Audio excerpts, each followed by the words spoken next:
Welcome to a research word in 1 minute. Research word number 19, chart, noun.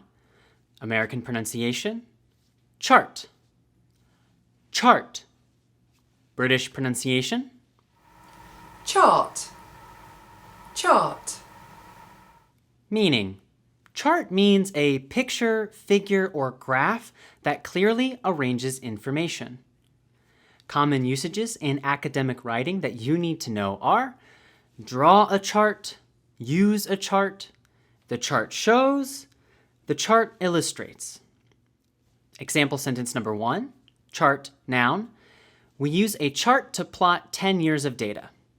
Example sentence number 2, this chart shows U.S. agricultural exports by destination.